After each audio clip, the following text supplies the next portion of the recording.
Ang durian ay prutas ng ilang puno na matatagpuan sa Timog Silangang Asya. Kilalang prutas na ito sa kanyang pagiging malaki, matinding amoy at may matinik na balat. Ang durian ay tinatawag na hari ng mga prutas dahil sa laki, timbang at hitsura nito.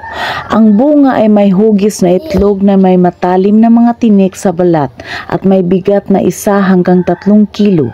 Ang laman ay kulay dilaw o puti, malambot at matamis at mayroong 1 hanggang 5 buto sa bawat segmento.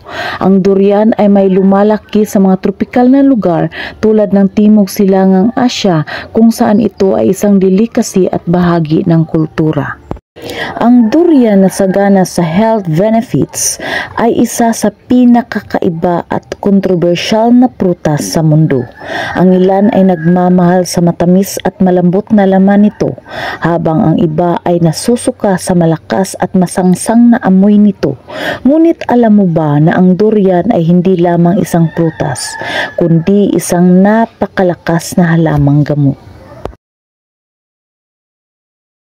Ano-ano ang mga benepisyo ng durian? Ito ay nagbibigay ng enerhiya, tumutulong sa panunaw, nagpapalakas ng immune system, nagpapanatili ng kalusugan ng puso, nagpapabuti ng mood at tulog, pagpapabuti ng paningin, kalusugan ng utak at kalusugan ng balat. Kung nakakatulong ang impormasyong ito, maaari bang may like, share at subscribe? Hanggang sa muli, maraming salamat po.